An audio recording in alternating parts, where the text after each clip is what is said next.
जय हिंद दोस्तों, स्वागत है आपका आपके अपने यूट्यूब चैनल में।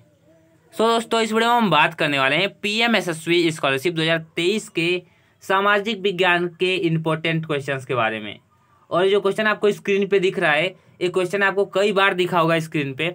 और ये क्वेश्चन इतनी इंपॉर्टेंट है कि इस क्वेश्चन को मैं दूसरी बार करा रहा हूँ। ये जो पीडीएफ आपको दिख रही है, जो ऊपर का क्वेश्चन है, तो कई बार करा चुका है, लेकिन जो ये पीडीएफ है, जो इसमें नीचे क्वेश्चन आएंगे पीडीएफ में, वो सारे के सारे इंपॉर्टेंट क्वेश्चन है जो कि आपकी पीएम यशस्वी स्कॉलरशिप की परीक्षा की दृष्टि से बहुत ही इंपॉर्टेंट है। क्योंकि जो लास्ट में मैंने क्वेश्चन उठाए हैं वो क्वेश्चन 2023 के मॉडल पेपर से उठाए गए हैं, एनटीए के द्वारा जारी जो मॉडल पेपर है उस मॉडल पेपर के द्वारा। और आप समझ सकते हैं वो कितना ही इंपॉर्टेंट होगा। इसीलिए आप लोग वीडियो को फुल वॉच कीजिए और आप कमेंट करके, एक एक बच्चा कमेंट करके बताएगा कि मेरे को इतने आंसर पहले से आ रहे थे और इसका आंसर ए होगा। अगर जो आप ज़्यादा कंफर्टेबल फील करते हैं कमेंट करने में, तो आप क्वेश्चन का आंसर, जैसे कि पहले वाले क्वेश्चन का पूरा ऐसे लिख देंगे कि जवाहरलाल नेहरू ने, पूरा ऐसे लिख के आंसर देंगे, तो जो भी विनर होगा इसमें, जो भी विनर होगा उसमें उसको बैच में एक स्पेशल चीज़ दी जाएगी हमारी तरफ से, जो कि आपकी बुक से हट के होगी पीएम यशस्वी की स्कॉलरशिप की। ओके, तो चलिए स्टार्ट करते हैं। देखिए, पहला क्वेश्चन है कि असहयोग आंदोलन का नेतृत्व किसने किया था। तो जितने भी बच्चे हैं कमेंट कर में लिख दें कि असहयोग आंदोलन का नेतृत्व किसने किया था। बहुत सारे बच्चे जानते होंगे क्योंकि क्वेश्चन बहुत बार कराया जा चुका है। तो जो महात्मा गांधी इसमें है वो बिल्कुल राइट ऑप्शन है, क्योंकि असहयोग आंदोलन का नेतृत्व किसने किया था, तो महात्मा गांधी जी ने किया था। चलिए नेक्स्ट क्वेश्चन देखते हैं कि 19वीं शताब्दी के मध्य भारत में कौन सा परिवर्तन हुआ। क्या कुटीर उद्योग का पतन हो गया, कि जमीन का किराया बढ़ गया, कि खादानों में जमीन की सफाई हो गई, कि उपरोक्त सभी। तो क्या हुआ था 19वीं शताब्दी के मध्य भारत में, कौन सा परिवर्तन हुआ था, तो ये सभी परिवर्तन हुए थे। उपरोक्त सभी जो है वो सभी सही ऑप्शन है।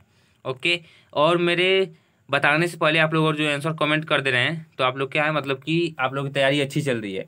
देखिए नेक्स्ट क्वेश्चन है कि ज्वारीय ऊर्जा निम्नलिखित में से किस प्रकार का संसाधन है। क्या यह पुनः पूर्ति योग्य संसाधन है, कि अजैव संसाधन है, कि मानवकृत संसाधन है, कि अचक्रीय संसाधन है। तो जो ज्वारीय ऊर्जा है वो पुनः पूर्ति योग्य संसाधन है। कैसा है, पुनः पूर्ति योग्य। ओके, नेक्स्ट है कि निम्न में से किस शहर को सोने के नाम से जाना जाता है। निम्न में से किस, यहाँ पे संसाधन को सोने के नाम से जाना जाता है, किस संसाधन को। क्या वन संसाधन को सोने के नाम से जाना जाता है, या फिर जल संसाधन को, या फिर भूमि संसाधन को, या फिर मानव संसाधन को। तो जो आपका वन संसाधन है इसे सोने के जैसा माना जाता है, क्योंकि वन में आपको औषधि मिलती है, फल मिलता है, लकड़ी मिलती है। आप समझ सकते हैं एक सोने के प्रकार की है, उसमें आपको मसाले भी मिलते हैं, कई प्रकार के पेड़ मिलते हैं। तो जो वन संसाधन है उसको सोने जैसा माना गया है। कैसा, सोना। इसलिए जो क्वेश्चन है वो उसमें पूछा गया है कि निम्न में से कौन सा संसाधन सोने के नाम से जाना जाता है। कौन सा, यहाँ पे हार नहीं रहेगा, यहाँ पे कौन सा संसाधन सोने के नाम से जाना जाता है। ओके, आई होप आप लोग को क्वेश्चन क्लियर हो गया होगा। एक बार मैंने इस क्वेश्चन को छोड़ भी दिया अगले वीडियो में। ओके, नेक्स्ट क्वेश्चन है कि कोलार संबंधित है। जो कोलार है वो क्या कोयले से संबंधित है, सोने से, अभ्रक से, मैग्नीज से। नाम पे मत जाइए भाई कोलार के। कोलार किससे संबंधित है, तो सोने से, ना कि कोयले से। कोलार किससे संबंधित है, तो सोने से संबंधित है। निम्नलिखित में से कौन सी रबी की फसल है। क्या धान रबी की फसल है, गेहूं रबी की फसल है, चना की कपास। ये तो आपको बताना ही पड़ेगा कि कौन, मतलब किसकी फसल है। निम्नलिखित में से कौन सी रबी की फसल है। तो आप लोग सभी लोग जानते ही होंगे कि जो गेहूं है वो रबी की फसल है। ओके, नेक्स्ट क्वेश्चन है कि लोकतंत्र में जवाबदेह और उत्तरदायी सरकार के प्रति उत्तरदायी होती है। यानी जो लोकतंत्र होता है, हम लोग की जो डेमोक्रेसी है, वो डेमोक्रेसी में सरकार के लिए कौन उत्तरदायी होता है। क्या अधिकारी उत्तरदायी होते हैं सरकार के लिए, कि मंत्रिमंडल, की नागरिक, या फिर वयस्क मताधिकार। तो मैं आपको बता दूं, जितने भी नागरिक हैं देश के, वही सब सरकार के लिए जिम्मेदार होते हैं, क्योंकि नागरिक वोट करता है तभी तो सरकार बनती है। यानी कि डायरेक्ट नागरिक से ही सरकार क्या होती है, चलती है। यानी कि सरकार के लिए उत्तरदायी कौन होता है, तो नागरिक होता है। नागरिक इज द राइट ऑप्शन। अंतिम वस्तुएं या अंतिम सेवाएं क्या है। सीधे उपभोक्ता का प्रयोग, या विक्रेता द्वारा प्रयोग, या उत्पादन की सीमा, या फिर यह सभी। तो क्या है, सीधे उपभोक्ता प्रयोग। सीधे उपभोक्ता प्रयोग क्या इसमें राइट ऑप्शन है। अंतिम वस्तु, या यानी जो अंतिम वस्तु का मतलब जो सीधे एकदम ग्रहण कर दिया जाता है उपभोक्ता के द्वारा। नेक्स्ट क्वेश्चन है कि भारतीय आयात में सबसे बड़ा हिस्सा किस वस्तु का है। यानी जो भारत में आता है, विदेशों से जो भारत में चीज़ें आती हैं, क्या उसमें सबसे ज़्यादा रत्न आभूषण आते हैं, कि इंजीनियरिंग वस्तु आती है, कि पेट्रोलियम आता है, कि रक्षा? तो मैं आपको बता दूं कि भारत में जो सबसे बाहर से ज़्यादा चीज़ आती है वो क्या आता है? पेट्रोलियम आता है। पेट्रोलियम क्या है? ज़्यादा, क्योंकि जो पेट्रोलियम वगैरह हैं वो सब दूसरे जगह से आते हैं, उनका आयात होता है भारत में। किस वस्तु का निर्माण भारत नहीं करता? क्या कॉफी का निर्माण भारत नहीं करता, कि तंबाकू का, कि उर्वरक का, या फिर चाय का? तो मैं आपको बता दूं कि जो आपको उर्वरक दिख रहा है इसका निर्माण भारत नहीं करता। क्यों नहीं करता? तो जो उर्वरक है, आप जब खाद लेने जाते हैं या उर्वरक ले जाते हैं, यूरिया जिसको बोलते हैं, तो उसमें आप देखते होंगे कभी कभी रूस लिखा रहता है, रसिया, कभी कभी क्या लिखा रहता है? रसिया, यानी वो रसिया का होता है, अमेरिका का होता है। अलग अलग जगह से क्या आते हैं? उर्वरक आते हैं। तो उर्वरक क्या है? विदेश से, विदेशी से आता है, विदेश से आता है। भारत में आजीविका का प्रमुख स्रोत क्या है? क्या सेवाएं आजीविका का प्रमुख स्रोत है, कि कृषि, कि उद्योग, या फिर व्यापार?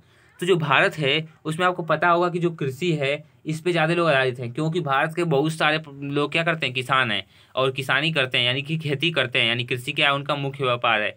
निम्न में से धात्विक खनिज है, क्या तांबा धात्विक खनिज है, कि अभ्रक धात्विक खनिज है, कि हीरा, या फिर चूना पत्थर? तो जो आपको तांबा दिख रहा है क्या है? धात्विक खनिज है। तांबा क्या है? धात्विक खनिज है।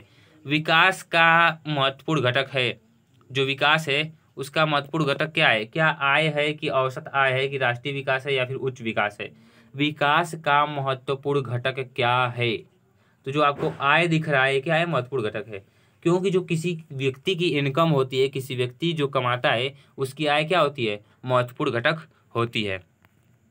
ओके, नेक्स्ट क्वेश्चन है कि निम्नलिखित में से कौन प्राथमिक क्षेत्र के अंतर्गत आता है? क्या खनन प्राथमिक क्षेत्र के अंतर्गत आता है, विनिर्माण के अंतर्गत आता है, कि सूचना के अंतर्गत आता है, कि बैंकिंग के अंतर्गत आता है? निम्नलिखित में से प्राथमिक क्षेत्र के अंतर्गत कौन आता है? खनन, विनिर्माण, सूचना, बैंकिंग।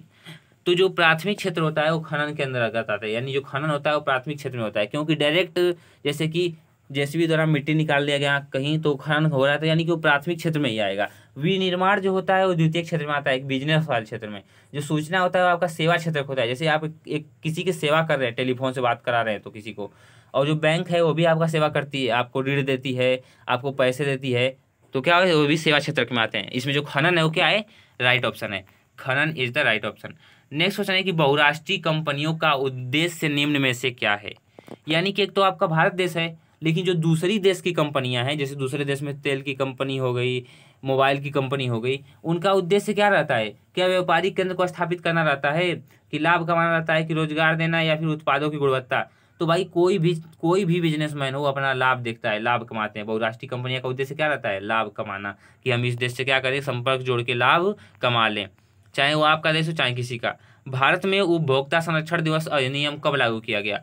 क्या वर्ष 1982 में, वर्ष 1985 में, या फिर वर्ष 1984 में, या फिर वर्ष 1986 में? तो अब तो आपको उत्तर दिख ही गया होगा कि जो वर्ष 1986 हो क्या है? इसका राइट ऑप्शन है। ऑपरेशन फ्लड संबंधित है, क्या बाढ़ से संबंधित है, सिंचाई से, दुग्ध उत्पादन से, या फिर मत्स्य से? तो जो फ्लड है वो किससे संबंधित है? दुग्ध उत्पादन से, यानी दूध के उत्पादन से ऑपरेशन फ्लड क्या है? संबंधित है। ओके, चलिए नेक्स्ट क्वेश्चन देखते हैं कि पाइपलाइन परिवहन का संबंध किससे है? यानी जो पाइपलाइन परिवहन होती है उसका संबंध किससे है? क्या जल परिवहन से, मतलब जल से है, कि खनिज तेल से, कि बिजली से? इनमें से कोई नहीं। तो आपको बता दूं कि जो पाइपलाइन का संबंध है वो खनिज तेल से। क्या? क्योंकि खनिज तेल को पाइपलाइनों के द्वारा क्या किया जाता है? परिवहित किया जाता है, यानी इधर से उधर ले आया और ले जाया जाता है। निम्नलिखित में से कौन सा संघीय राज्य नहीं है? क्या मणिपुर संघीय राज्य नहीं है, कि हिमाचल प्रदेश, अरुणाचल प्रदेश, दिल्ली? तो जो दिल्ली आपको दिख रही है, दिल्ली क्या है? संघ शासित प्रदेश है, न कि संघीय राज्य है। क्या है? संघ शासित प्रदेश, यूनियन टेरिटोरी। नेक्स्ट क्वेश्चन है कि भारत में महिलाओं के लिए आरक्षण की व्यवस्था है लोकसभा में, विधानसभा में, मंत्रिमंडल में, पंचायती राज की व्यवस्थाएं में? तो जो महिलाओं का अधिकार किसमें है? पंचायती राज की व्यवस्थाओं में, पंचायती राज की व्यवस्थाओं में। ओके ओके, नेक्स्ट क्वेश्चन है कि 24 दिसंबर को किस रूप में मनाया जाता है? तो जो 24 दिसंबर है, क्या खाद्य सुरक्षा दिवस के रूप में मनाया जाता है, कि राष्ट्रीय उपभोक्ता दिवस के, कि सिविल सेवा दिवस के, कि जनसंख्या दिवस के? तो किसमें? राष्ट्रीय उपभोक्ता दिवस के रूप में मनाया जाता है 24 को। ओके, 24 दिसंबर को राष्ट्रीय उपभोक्ता दिवस के रूप में मनाया जाता है। सार्वजनिक वितरण प्रणाली का क्या तात्पर्य है? क्या आवश्यक मूल्य पर आवश्यक वस्तुओं को कम मूल्य पर उपलब्धता, महंगाई को कम करना, लोगों की आर्थिक सहायता करना, खाद्य उपलब्धता? तो आपको बता दूं कि आवश्यक वस्तुओं को कम मूल्य पर क्या करते हैं, उपलब्ध कराते हैं। यानी जो राशन की व्यवस्था है वो कम मूल्य में आपको क्या करती है, आवश्यक वस्तुएं उपलब्ध कराती है। जैसे कि राशन में 3 रुपये किलो चावल गेहूँ मिल जाता है। ऐसे सार्वजनिक और निजी क्षेत्र पर किस आधार पर विभाजित किया जाता है। यानी जो कोई सार्वजनिक क्षेत्र है और कोई निजी क्षेत्र है, निजी यानी किसी का अपना खुद का हो, और सार्वजनिक यानी सरकारी, तो इसमें क्या अंतर रहता है, इसको विभाजित कैसे कर सकते हैं। रोजगार की शर्तों पर, कि आर्थिक गतिविधि के स्वभाव पर, कि उद्यमों के स्वामित्व पर। तो उद्यमों के स्वामित्व पर, किस पे, उद्यमों के स्वामित्व पर, यानी उसका मालिक कौन है उसके हिसाब से वो डिसाइड होगा। अगर सरकार है तो सरकारी होगा, अगर दूसरा कोई प्राइवेट व्यक्ति है तो उसका प्राइवेट होगा। निम्न में से कौन सा परिवहन साधन है, क्या पाइपलाइन परिवहन साधन है, कि रेल परिवहन, की सड़क परिवहन, की वायु परिवहन। तो जो सड़क परिवहन है वो क्या है सड़क परिवहन is the right option. Next question है कि दो या दो से अधिक देशों के व्यापार को कहते हैं। यानी जब दो या दो से अधिक देश एक दूसरे के साथ व्यापार करते हैं तो उसे क्या कहते हैं, अंतर्राष्ट्रीय व्यापार, आंतरिक व्यापार, बाहरी व्यापार, स्थानीय व्यापार। तो आपको पता होगा कि जो अंतर्राष्ट्रीय व्यापार है क्या है, उसमें राइट ऑप्शन है, क्योंकि दो या दो से अधिक देशों के व्यापार को क्या कहते हैं, अंतर्राष्ट्रीय व्यापार। ओके, नेक्स्ट क्वेश्चन है कि आप देखिए क्वेश्चन आपके खत्म हो गए। क्वेश्चन के बाद मैंने आप लोगों के लिए एक शायरी लिखी है लास्ट में, जो कि PDF में था, तो मैं आपको सुनाई देता हूँ कि जब आँखों में अरमान लिया मंजिल को अपना मान लिया, कि जब आँखों में अरमान लिया मंजिल को अपना मान लिया, फिर मुश्किल और आसान क्या जब ठान लिया तो ठान लिया।